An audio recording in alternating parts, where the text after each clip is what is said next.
Good evening, everyone. I'd like to welcome everyone to tonight's meeting. And we will begin this with the land acknowledgement. This meeting by acknowledging that we are gathering on land that has been inhabited by Indigenous peoples since time immemorial. We would like to recognize that we are in the Robinson Superior Treaty Territory, and the land on which we are gathered today is the traditional territory of the Anishinaabe. Specifically, we acknowledge the neighboring community of Mishpekauton First Nation, for whom we have great respect. We also recognize the contributions of all Indigenous peoples, including the Métis, in shaping and strengthening the community and province of Ontario. Okay, moving on to item 2, is there disclosure of pecuniary interest? Seeing none, we move on to item 3, approval of the agenda. I need a mover, Joe, and a seconder. Kathy? All in favor? Okay. Moving on to item 4, we have a delegation tonight. And without further ado, I think Rebecca is the spokesperson. Okay.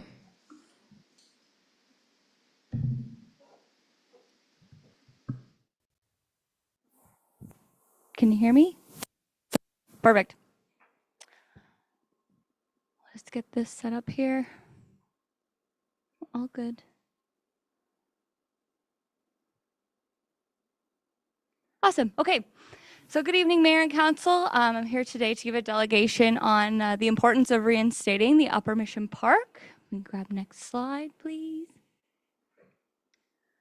I'll first introduce myself, although I think you all know me. I'm Becca, but for the viewers watching, I live in the Upper Mission, and I'm just sort of representing our cute little neighborhood this evening and why we're here to talk about the Upper Mission Park. So at the last special council meeting, the Upper Mission Park was on the capital budget for consideration for 2025. The idea was that staff would pursue funding applications in the amount of $50,000. Hoping to reinstate the Upper Mission Park equipment, and if unsuccessful in achieving that funding goal, that there would be $50,000 pulled from reserves that would then allow for that park equipment to be replaced. Our concern was that during that council meeting, there were a couple comments indicating that perhaps the Upper Mission Park was not warranted and that reinvesting in that play equipment may be unjustified, as there's been other investments in the neighborhood surrounding play equipment. Next slide, please. So why reinstating the Upper Mission Park matters, we sort of got 3 key items here that we talked about in the letter that I trust that you all read. So the first one is tourism, the second being maintaining an existing level of service, and the third being safety. Next slide, please. All right, so investing in the Upper Mission Park is investing in tourism. The Upper Mission Park is the gateway to a lot of our cherished outdoor spaces, such as Sandy Beach, the Voyager Trail. It's the way to get to NSA. Lots of tourists drive by the exact corner that the Upper Mission Park is on. Tourists stop at the Upper Mission Park. I've seen children from tourist destinations or with license plates from not in our province stopped at that park with children playing.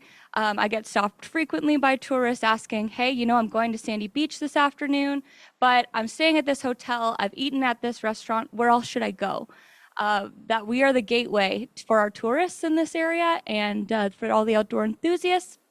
So we feel that the Upper Mission Park isn't just investing in our neighborhood and our home, it's investing in our tourism industry. Next slide, please. So levels of service. The Upper Mission Park has been a park since the 1960s. There's always been some kind of play equipment there. It's been really great going and talking with my neighbors and canvassing the neighborhood. I got to see a lot of really cute pictures of kids who are now adults in our neighborhood playing on various pieces of play equipment. And a lot of people shared a lot of really cherished memories of that park. Another thing that should be noted is that there was play equipment down at the marina. That play equipment was also removed because it was unsafe. And although we totally agree that the donation of the new equipment down at the marina was generous, if funding was available, it would have been put towards an existing park space for our neighborhood, which would have been the Upper Mission Park. Next slide, please. Safety. So this was the one that was brought up as well in the last council meeting, the proximity to water, the landscape, and etc. So I just wanted to take a deep dive into this. So the landscape. The Wawa Beach is a pretty stable water course. The beach itself is pretty shallow. Entering into the water, you're going only 2-3 feet deep for quite a ways. There isn't a strong current there, whereas during the winter and spring, especially during the thawing months, the area around the marina is subject to flooding. It is also indicated as a hazard zone and therefore not an ideal place for park equipment or people to be, especially all year round. When we think about water safety, again, the Mishpigawton River is deep and it's fast moving. It goes into one of the world's biggest bodies of fresh water. Wawa Lake, like I said before, is quite shallow for quite a ways. And so it's pretty much knee to thigh deep for an extended period. Another thing we wanted to point out that actually a lot of my neighbors indicated was vehicle safety. The Marina Park is within an area that is an uncontrolled vehicle access. There's no delineation from the park space and where vehicles should be backing their boats in to the boat launch. People don't want their kids running around vehicles backing up with a big boat on the back. Again, looking at the park that's next to the Wawa Beach, there's a clear delineation of where the road access is and where the kids should be playing. And then finally, the last thing that a lot of my neighbors talked about was the proximity to a residence. So if you look at the parks throughout town, most of them are within 30 to 50 feet of a front door. The Marina Park is approximately 350 meters from the first front door that it is accessible to. So that's something that I wanted to show here with this picture, is that the Wawa Beach Park is surrounded by houses, and the Marina Park is kind of in a spot that's off to the side. It's not easily accessible, and generally just not, there's a general census of that it not being a safe space. So in my letter, one thing that the neighbors really loved is the park is not just a place to play, it's a place for a community to gather.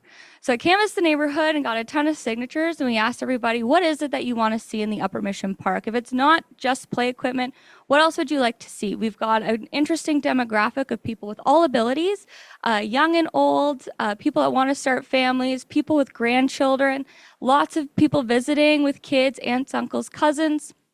We want to invest in Wawa as being a place where people can start families and investing in the families that already exist there.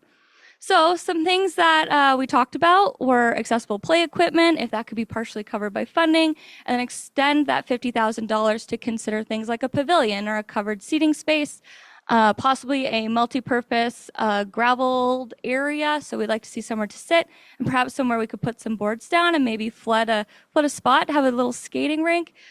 Community garden beds, both on the ground, so your classic 4x8, but maybe also something that some of our older residents can get to, something a little bit higher up and raised, like what's at the community garden now. Excuse me. And then we're also looking at some, low maintenance activities like a beach volleyball court where we've already got the sand there. It only takes a couple posts and a net, and you basically are ready to play a game.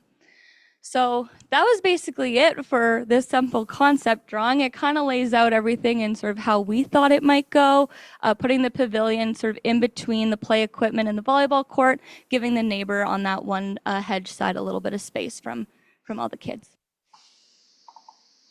So in summary, investing in the Upper Mission Park is investing in tourism. It's investing in an existing and expected level of service. It's investing in our park user safety and our home. We're willing to work with the township and want to help with funding applications where possible. I love writing. You saw the long letter that I sent. So we just need the support of mayor and council to make this reality. We really hope that you guys see the vision that we do, and we want to make sure that we keep this park space, because if we don't keep it, we know we're going to lose it. So that's something that we want you guys to keep in mind. So thank you very much for your time this evening. If you have any questions or comments, I guess now's the time to do that. But yeah, so hopefully we've convinced you guys that it's worth keeping the park. Thank you for the presentation. Very good. And now I'll ask if any of my counselors have. I do. Kathy? I said I do. Hi, Becca. When that was brought up at the last meeting, I was one of the ones that you put in the paper, wasn't it? And I really was a little disappointed because I didn't even know anything about it. And I thought, oh, okay. I'm not against it, absolutely not against it. But what I am against is if you think $50,000 is going to do, I really hope when you get your presentation from, I think Alex is doing it, it's unbelievably expensive now, and it's going up and then going up. So, you know, once you get the presentation from Alex, take a long look at it and see. I mean, for us to take money out of reserve, we have 3 things tonight that we're supposed to approve. We don't have the money for it this year, so it's just not going to be able to go. And I'm really, really concerned about the money, and I know you guys deserve it and you really want it, but I just don't know where we're going to pull from. But anyway, that's all I had to say last week, and I still pretty well stick the same this week. Thank you. Joe? The park that was put up in the marina that you're saying is unsafe, didn't staff look into any of this stuff, and wouldn't they said, no, we shouldn't build it there? I'm just confused that all of a sudden this park is unsafe, and we went ahead and built it there anyway. I'm not sure I can comment on that. I don't know if staff have anything that they want to. Okay. When we looked into the original proposal for building the Marina Park, we felt that the setbacks between the water area were sufficient to be safe. I do understand what the residents are saying about boats backing in, things like that. There's certainly work that we could do at a very low cost to delineate that area better to address some of those safety concerns. Certainly when we recommended to council that the park go there, at the time that was the only funding that we had identified through a private donor to be able to replace any of the park structures in the mission. So there is funding available now through Trillium to look at a second replacement. Fundamentally, it's up to council to allocate that funding. So I don't believe that the playground is inherently unsafe at the marina. However, the perception of safety, you can imagine as a parent going, you know, out your door versus down the street, there is a different perception there. But in terms of DSA ZB52, which is the code that governs play structures within Ontario and Canada, we have met the required safety factors for that playground. Okay, thanks. The other thing, like we're saying, we're applying for a grant, and the staff's brought up more than once that a lot of times you apply once, you have to do another route and apply it a second time. I think we should use up all those ways before we decide to allocate money from reserves and stuff. There's no other way, then we could look at it that way, but I think we should use up all those avenues first. We agree. Yep. Councillor Cannon? Hi, Rebecca. I'm the other counselor, and you can use my name because I was very vocal of my opinion. But what I want you to understand is I need a report with the numbers before I can go ahead and say, this is a wonderful idea. Because I agree, $50,000 is not going to go very far, especially for an accessible park. And talking to other parents in the mission, there was other ideas put out there of what kind of park it could be, but they're not mentioned in any of the letter.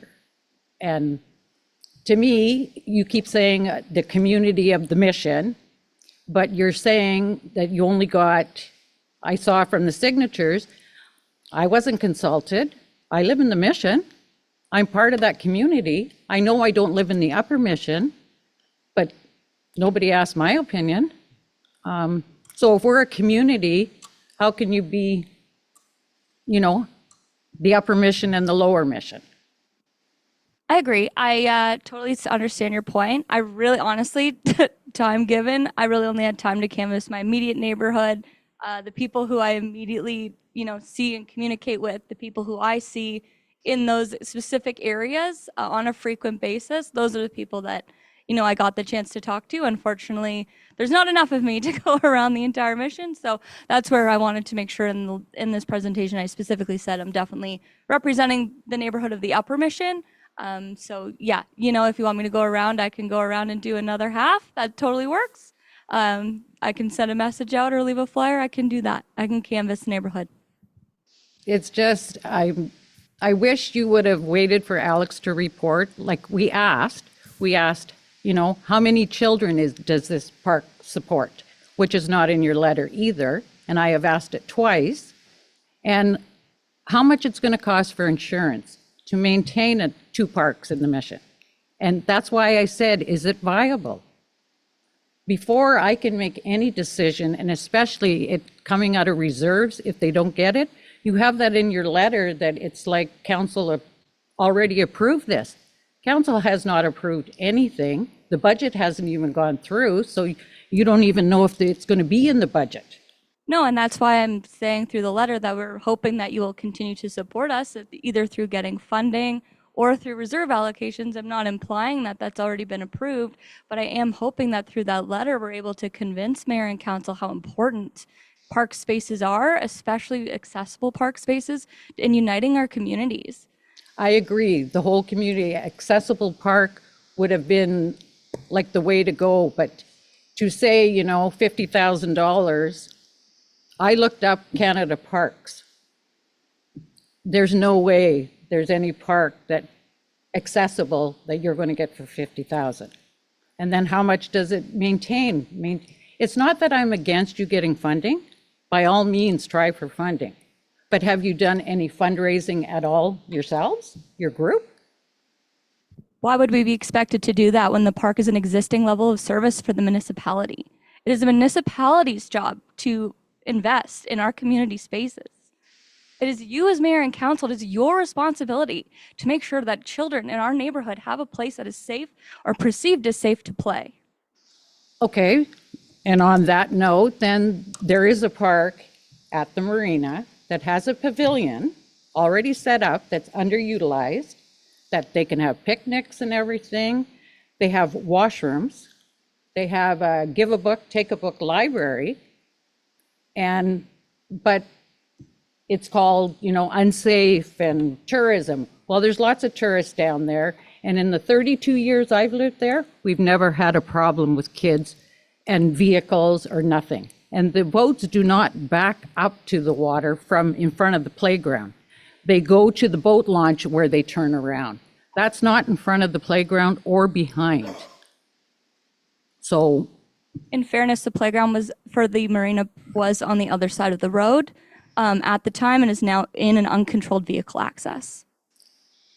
but it's not, where are your numbers saying that it's, you know, that's the better place, like the better places in the Upper Mission? The fact that it's an existing park space and that if funding would have been made available to fund a park in the Mission, it should have, and it would be expected to, be spent on an existing park space. The donation is wonderful, but the fact that it wasn't used to replace existing infrastructure is incredibly disappointing, especially to the neighbors. But the existing one was Okay, unsafe. I'm going to cut in here and I'm going to stop. As you can see, we're going to have to research this. And so Alec is going to have to come back to us with some information and then we'll see what we can do. Absolutely. Okay, thank you very much for coming. Thank you, Council. I appreciate it.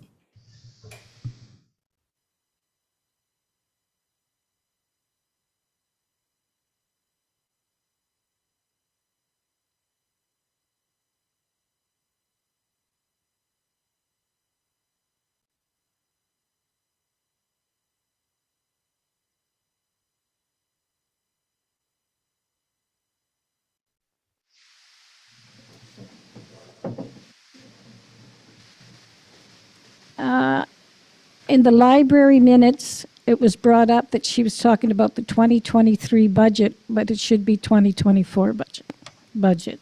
Thank you. I think she's talking. Thank you guys for coming. Oh, I was supposed to say that right off.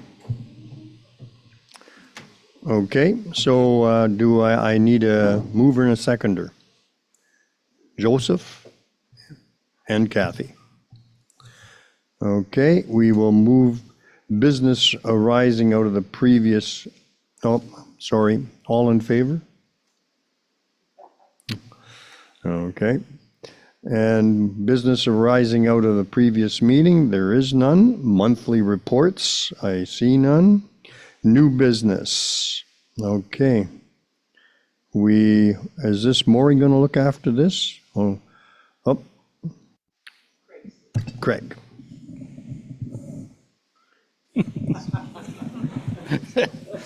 It's fighting me back. Good evening, Council and Mayor. Regrettably, Dan is not here tonight, so I'm sitting in for Dan. I'm here to talk to you about the purchase of a vehicle, a truck, for our airport.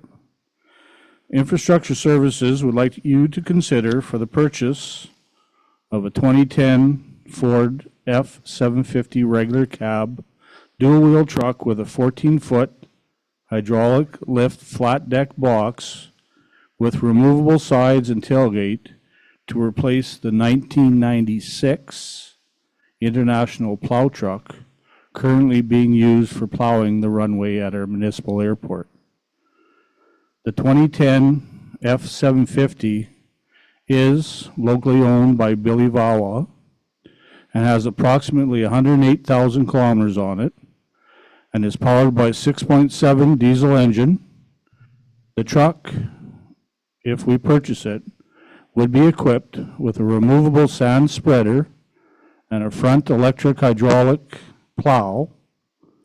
Quotes for the steel-framed polycarbonated removable sander and spreaders were received, along with a front plow option and availabilities.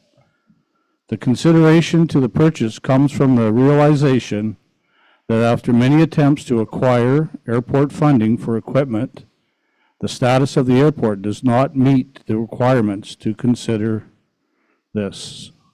Therefore, the municipality would have to foot 100% of the bill. The current price for a new single-axle truck with sander and plow is in the $250,000 to $300,000 range. The purchase price agreed upon for the truck and implements are as follows. The 2010 Ford F-750 with dump bed is $47,500. With a brand new 11-foot snow plow, add another $20,368.80, and a brand new Striker 5-yard sander spreader, $20,031.22. The taxes for the municipality would be $1,547.04. Total would come out to $89,477,106. Capital budget for the airport in 2025 is $100,000. This would leave the remaining funds for installation. There would be $10,552 there, and the estimated cost would be around $4,500. So we're asking for your support in looking at this.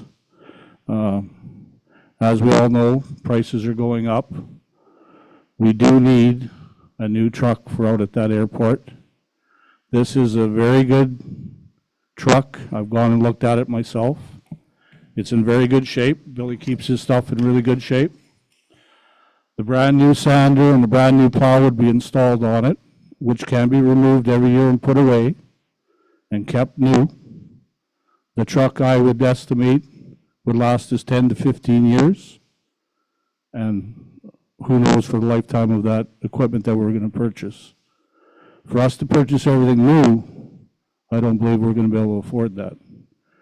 We've been asked to try to look for deals and cutbacks and things like that. Well, this is something that I think we should really consider to do. I think it'd be a worthwhile investment. Thank you. Any questions? Councillor Cannon? Okay. Councillor Paddle? This truck that you're looking at, this is the one that's been sitting in the Sioux Mill parking lot, hasn't used for a couple of years? He just parked it there this fall. Yeah, it's been there off and on for the last couple of years. Yeah, that's where he parks it. Are we getting a truck with a safety and mechanical and stuff? I believe we'll have to safety it. It has been safetied, so it's still under his safety, so we'd have to put it into our name, so we'd have to safety it anyway, yes. And that could be a costly venture for a vehicle that hasn't been run for a while? No, I was over there and ran it already. It's running. He ran it right up until this fall, before the snow, and he shut it down. Well, he couldn't use it that much. For a truck being that old with 100,000 kilometers on it, I think it's been parked more than it's ran. And that's why I'm just asking questions. Yep. Different people have asked me about why that particular truck, he's been trying to sell it for almost 2 years now. Nobody else has snapped it up. So I'm just asking questions just to cover us. I hate us to pick up a vehicle and then find out we have to spend all this money to fix it. Yes, I understand that. I didn't go over it fine tooth and comb, but we did look at it quite extensively. Billy does keep his stuff in very good shape. It was just safetied this fall. So it has a safety sticker on it by a mechanic, so it has been safetied.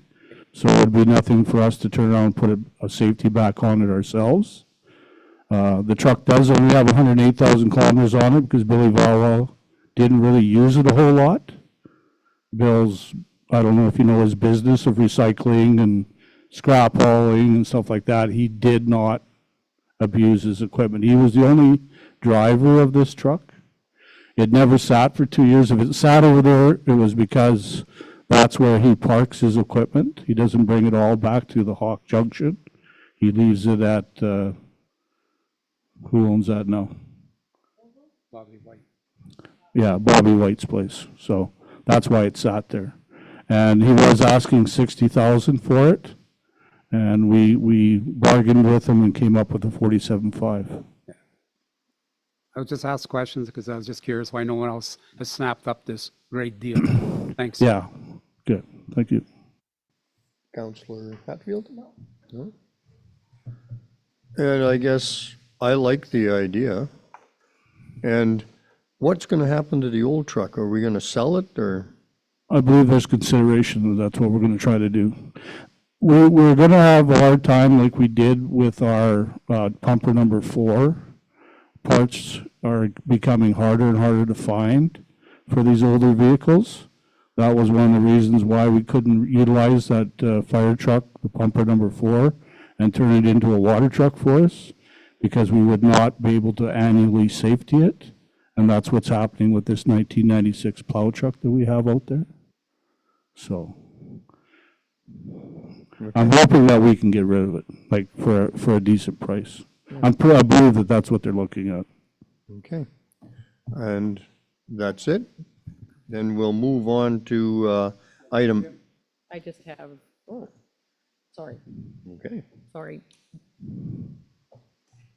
I agree with your recommendation. We do need something for the airport, and you're right, we can't afford a brand new, all that brand new.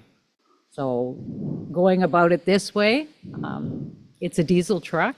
I mean, diesel trucks last a lot longer than gas do, and it only has 108,000. And I'm okay with going ahead and purchasing it. Yeah, it won't be bound just to a sander and plow. We can also remove all of that because it's all removable, and we would be able to utilize that for other things as well that the airport could use it for. Maury?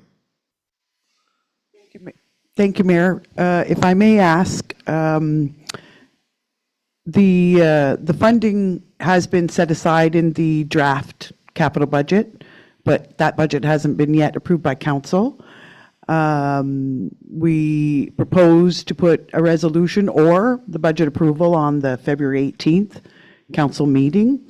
But tonight, if I could ask you as mayor to maybe through a nod or a show of hands of council at this meeting that no one objects, it would permit staff to enter into an agreement with principal to the owner until we get the final resolution or budget approval of council at the next meeting. A show of hands? Thank you. Okay, item 8.2, Economic Development Department. Who's looking after that? I will. Thank you, Mayor. On behalf of Christy Hansen, who's attending her first Economic Development Conference in Toronto, an annual event, on her behalf, because she's en route there, I'll present a report, and we're very pleased to share with Council that we're putting in front of you the very first application under our Community Improvement Plan incentives that Council approved last year to put in place to encourage new development and improvements downtown. Our first application was received. It's from the Royal Canadian Legion. And the recommendation tonight is for Council to approve this application. It is recommended and has been reviewed by the Economic Development and Tourism Committee of Council and approved by them for Council to consider, as well as staff. The application would be for 50% of the costs, which would be up to $5,100, which is 50% of the cost for them, as I'm sure you've read the report, to improve the facade, particularly the facade that was hidden from view when we had the former bowling alley and now is in need of repairs, and the Legion needs some assistance to ensure those repairs are done. As outlined in Christie's great report, she's provided you with some pictures, shared with Council that the applicant went through all the steps of the process, the checklist, giving us quotes, making sure the quote was the best, meeting with us, reviewing the outcomes and expectations. So I don't think I need to go into any more details about the report other than to summarize to say we all will recommend to Council that Council approve this application as our first. Questions? I agree with your recommendation and for them to go forward and do our first one. One of many, I hope. Councillor Hatfield? Maury, I'm looking at the pictures, and there's one big brick, ugly thing. Is that the only thing that's going to get fixed, that part? Oh, the whole wall. But it doesn't go down further, it just goes there, right? Okay, thank you. Councillor Paddle? Question, comment? No? And I just want to echo my fellow councillor. It's nice to see the first one. Okay. Then we'll move on to. Sorry, Mayor, just for Council's information, sorry to interrupt. We put this forward to Council, but we bring forward 2 weeks from now an actual bylaw, because each applicant is required to enter into an agreement with Council stating the rules, stating that you're not to receive the money until it's invoice-based, you don't get it in advance. So there's a number of rules. They have a year to spend the money, and that'll be brought forward to Council for final approval by way of agreement at the February 18th Council meeting. Thank you. Moving on to 8.3, is this Maury again? Thank you, and on behalf of all our staff, we had received a letter that we brought to Council from Perry Coe on behalf of the Marina Committee back in November regarding the recommendation to purchase a long stick excavator. We brought this back to Council in December, and Council asked for a little more information. Specifically, Council wanted to make sure that before we perhaps reject this recommendation, that there wasn't a use for the long stick excavator in other areas in the municipality, particularly at our landfill. So after review with Dan Beach, he advises that a long stick excavator, which is just a longer arm, would be useful maybe once every 2 years for approximately a 2-week period. We would use it when we dig a new cell. That is the only use of a long stick excavator that the infrastructure services would have. Having said that, to purchase something and have it sit around for a couple of years, only use it 2 weeks every 2 years, and also depending where it's sitting, if it's sitting at the marina, the cost to put it on a barge to make sure it's transported to the landfill is also costly. So after review and given some other considerations that we previously shared with Council, given the age of the equipment, the fact that the equipment's not in our budget, not in our asset management plan, and in terms of our needs and our requirements, this isn't in on our equipment list for replacement or included in any capital short-term or long-term budget.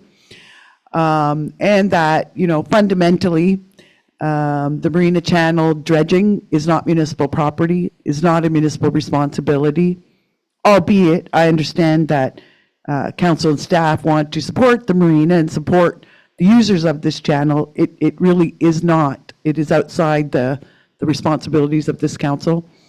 And for other reasons, staff still recommends to council that we not pursue the purchase of the long stick excavator. I think it was at $150,000. Thank you. Comments? Maury, I'm on that committee, and I understand what you're saying. I've been telling them, I really don't think they're going to get this machine, but are they, Alex might know the answer, are they in the process of applying for permits to do everything they want to do this summer? Alex, I don't know too much about that. He knows more than I do. Certainly, Alex, I'll pass on. You've asked a great question.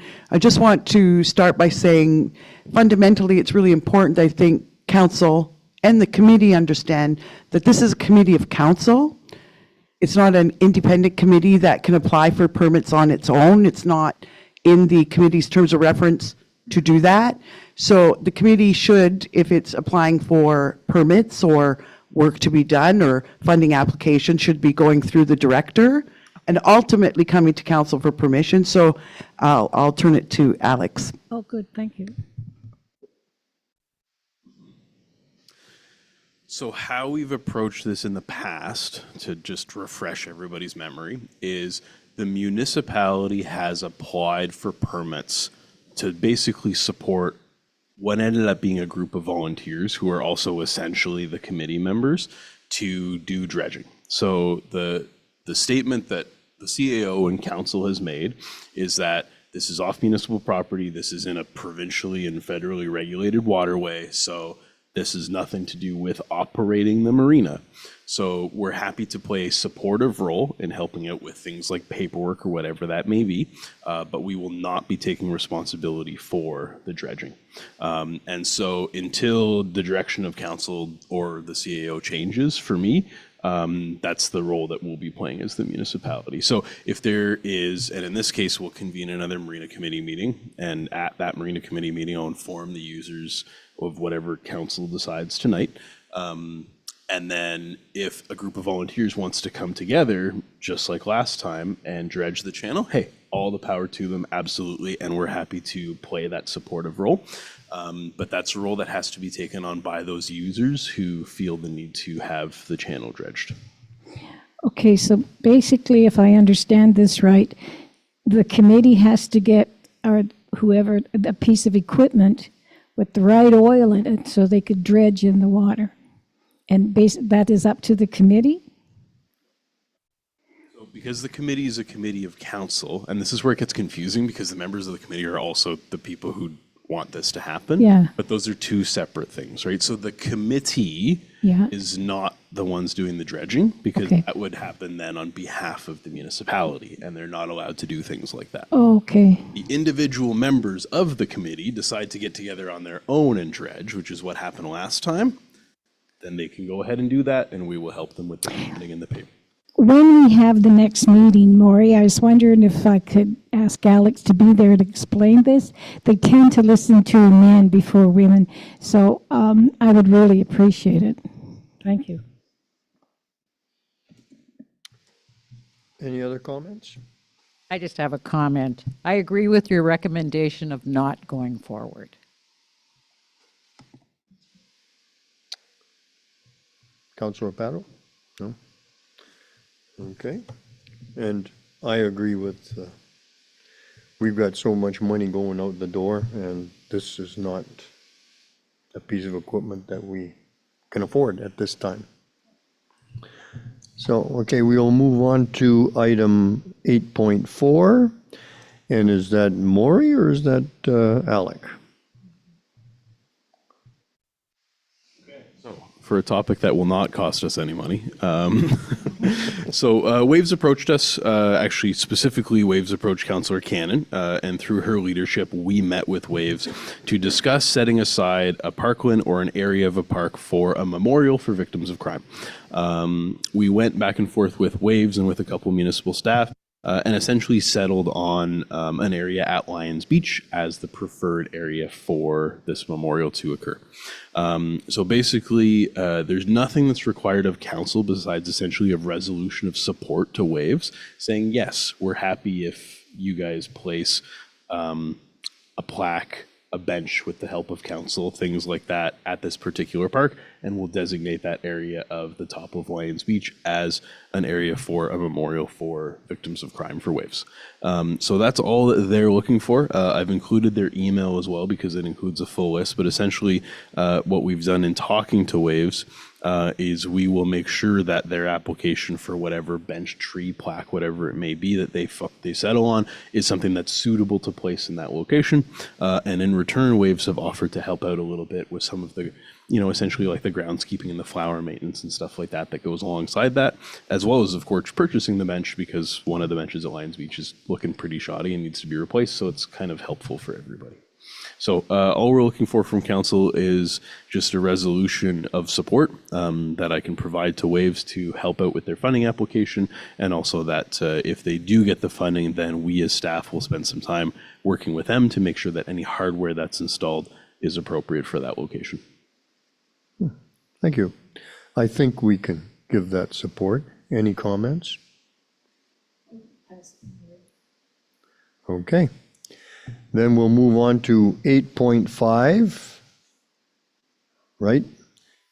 See on the marina divestiture. Thank you, Mayor. And to Mayor and Council, I provided a report with an update on where we're at after many, many years regarding the marina divestiture. I could say at least the 5 years that I've been here, this is a topic that's been on a council agenda, but I'm sure Alex can add 5, 10, 15 more years to that. But we're near the end, and I'm very happy to report that there are 2 final pieces of municipal responsibility or action that the municipality had to take to conclude our role in the marina divestiture process. And those 2 things are on tonight's regular meeting. There are 2 bylaws. There's one bylaw referred to as a surrender of lease. That bylaw specifically is a bylaw required by the Department of Fishery and Oceans that essentially says when the property is transferred to Michipicoten First Nation, upon registration of that land in the land registry, which signifies it's transferred, that the municipality surrenders its lease for the marina.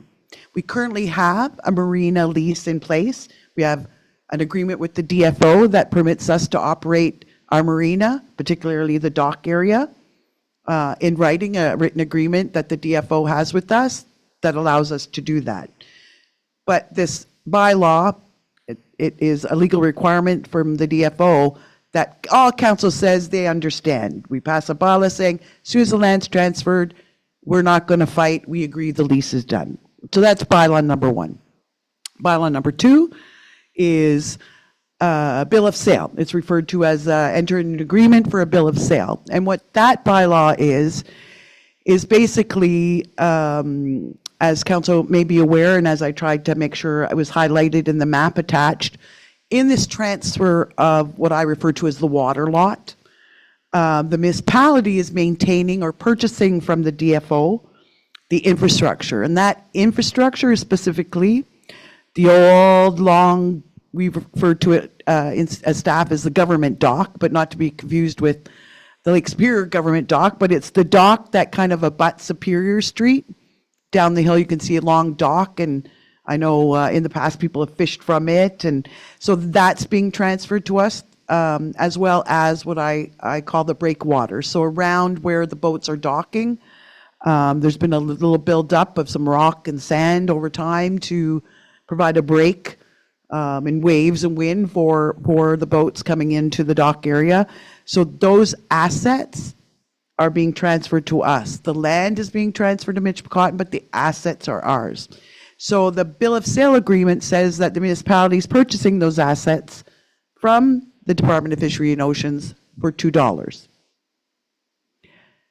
Now, I also included in the report for council, because I know it's been some time since staff has provided you with an update, just some background information so we all recall that over a year ago, we had passed bylaws that indicated council was agreeable to this, and in return, we will get a grant. There is a bylaw on record that once the land transfer is completed, which sits right now for council's information, this is a transfer between the Department of Fishery and Oceans and Mitchell-Cotton First Nation, and we are not a party to those negotiations that are happening. So those are going on. But we have a bylaw, and on record, we have a signed agreement, a memorandum of understanding that was entered into with the Chief and Council of Mitchell-Cotton First Nation that set out that we all agreed to what was going to happen, and in the end, once the land is transferred, we would then enter into the municipality and Mitchell-Cotton First Nation into a 5-year lease agreement that permits the municipality to use that property and continue to operate a marina. Now, that's not to say that it won't extend beyond 5 years, but the first lease was for 5 years, and then there's verbiage in the agreement and 5 years extension thereafter. So there's opportunities. So we do have those agreements signed in principle with Mitch-Cotton, but those things we can't enter into a lease today. We can only enter into a lease when the land is actually transferred and in the name of Mitch-Cotton. So I tried to provide some background because, as council knows, with all of this and us accepting the infrastructure, we will be receiving sufficient funds from the DFO to make sure we can maintain our infrastructure that we take at the marina and set aside those monies in the event in the future that something drastic would happen. So I think that's a summary, so council understands the bylaws, and maybe I can just end there, and if council has any questions, ask Alex or I. Thank you. Councillor Hatfield? Whoever wants to reply, I really don't care. What I'm concerned about is we have another election in March for a new chief. What if that changes? Would our agreement still be okay? Could the new chief change it? Thank you. And through our deputy mayor to you, Councillor Hatfield, that is a risk. And we can't say what's going to happen. So certainly there is a risk, albeit staff believes a very small risk, that whoever comes into the position of chief and council at Mitchell-Cotton, we believe they'll honor the negotiations up to this point and signed agreements that we have. But I can't verify 100% what's going to happen in the future. But I would share that regardless, this transfer is taking place. It is a land claim issue between the federal government and a First Nation. We can't stop, and nor I'm sure does council want to stop that agreement. So there is a risk, and we will have to deal with that when the land is finally transferred, and then negotiate with Mitch-Cotton. Now, this memo from you about the marina divestiture, is that open to the public? Yeah, okay. So they know that things can change, maybe. You know, like, I'm just really afraid of changes at the Mitch-Cotton First Nation because they really like, the new council likes to change things. Okay, Maury, I'll just wait till they do it, and I just don't want it to cost us any more money too. We've paid a lot of money out for this. Okay, thank you. Anyone else? Maury, the lease agreement, it'll be from 5 years from when it's signed, right? Just to clarify. Thanks. Councillor Battle? No? And I'm good. Thank you very much. Now we'll move on to item 9 and 10 and 11. There's nothing going on. So now we'll move on to item number 12, next meeting date, which is scheduled for Tuesday, February 18th of 2025. And now moving on to adjournment. We will close the meeting at 7:20, and I need a mover and a seconder. Joe and Councillor Hatfield, all in favor? Thank you.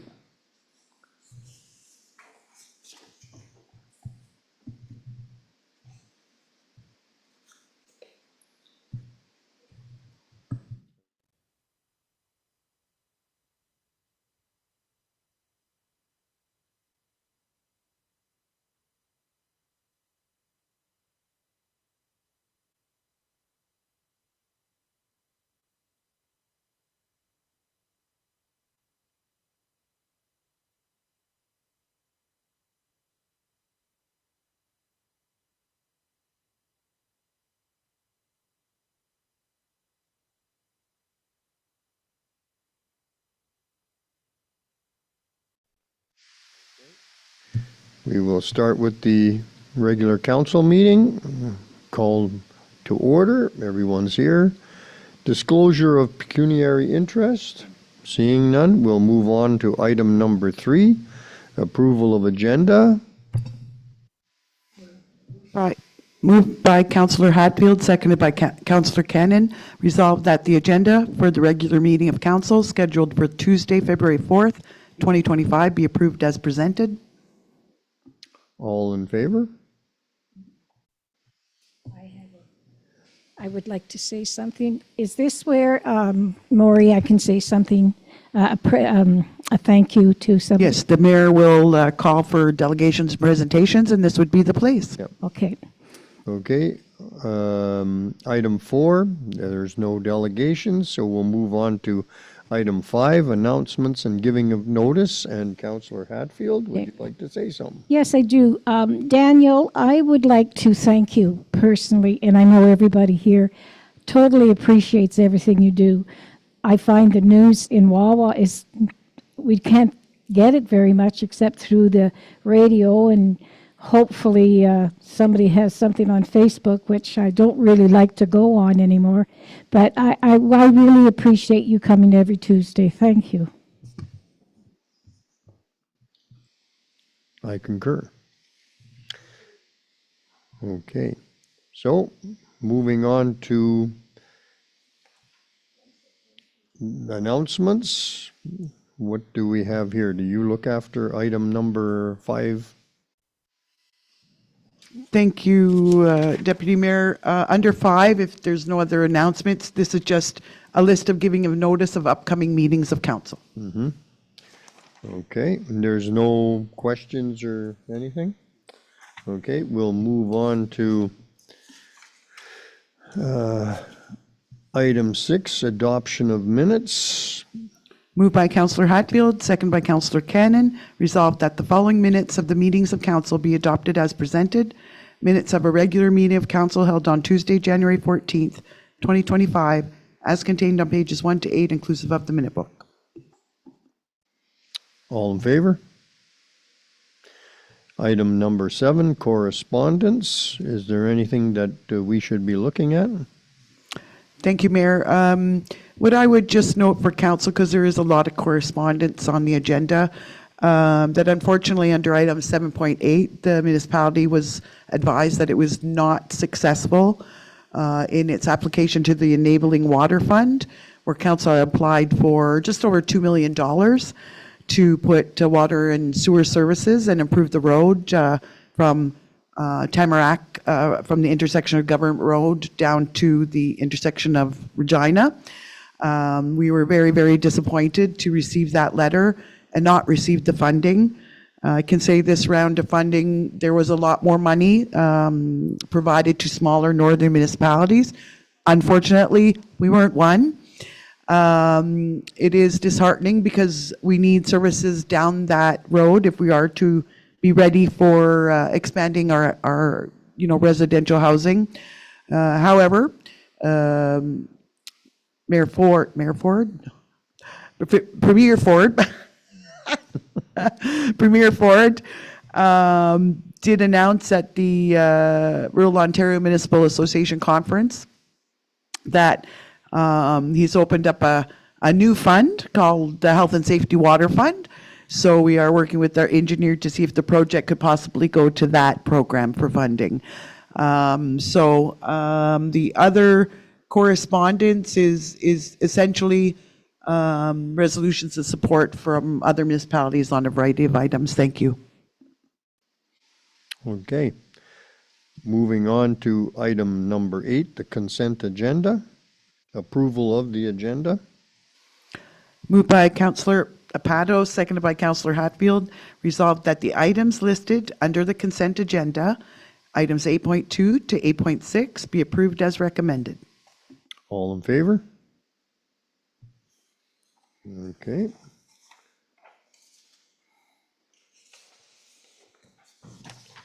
Moving on to item 9, staff reports and memos. Moved by Councillor Cannon, seconded by Councillor Hatfield. Resolved that Council of the Corporation of the Municipality of Wawa does hereby receive the following staff reports and memos. A, Infrastructure Services, Memo Airport Capital Purchase. B, Economic Development, Community Improvement Plan Financial Incentive, Wawa Legion. C, CAO Memo, the purchase of the Long Stick Excavator. D, AP Memo on the Waves Park designation. And E, CAO Memo, Marina Divestiture Update. All in favor? Item 10, there's no business arising out of the previous meeting, and new business. Do you want to speak to that? I'll introduce the motion, and then if there's any questions, I certainly can. Moved by Councillor Hatfield, seconded by Councillor Cannon. Resolved that Council of the Corporation of the Municipality of Wawa does hereby receive the Integrity Commissioner Report dated March 8, January 2025. I'm sorry, I just have, excuse me for 1 second, there's an error on the resolution on the date.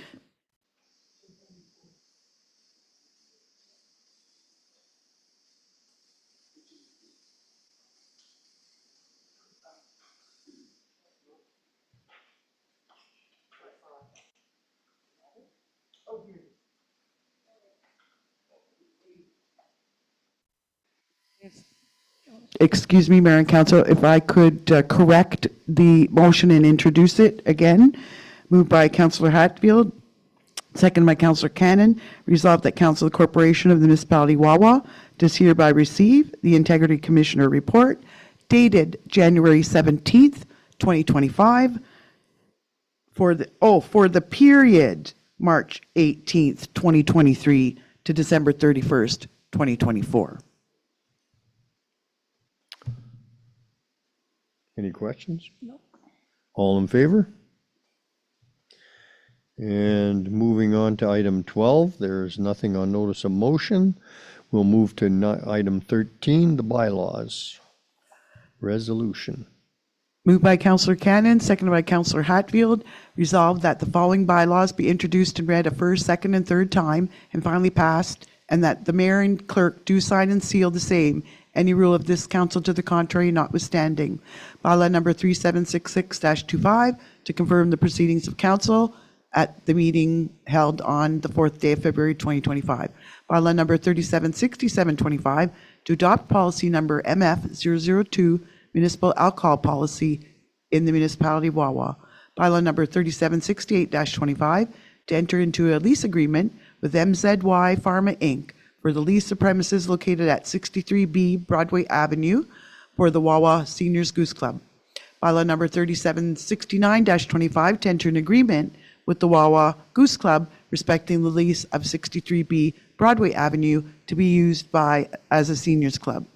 Bylaw number 3770-25 to enter into an agreement with His Majesty the King of Right of Canada as represented by the Minister of Fisheries and Oceans to surrender the lease of certain lands at the Harry McCluskey Marina upon transfer of the said property to Michipcot First Nation Cultural Association. And bylaws number number 3771-25, to enter into a bill of sale agreement with His Majesty the King of Right of Canada as represented by the Minister of Fisheries and Oceans. All in favor? Item 14, there's no closed session. Item 15, 16, and 17 is the next meeting date.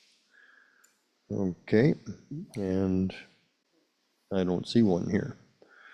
February 18th. February 18th. Where do you, Oh, We don't.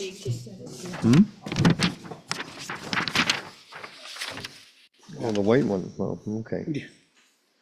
Anyway, this meeting will adjourn at 7:30 PM. and for the motion, moved by Councillor Hatfield, seconded by Councillor Cannon, resolved that the meeting close at 7:30 PM. All in favor? Thank you.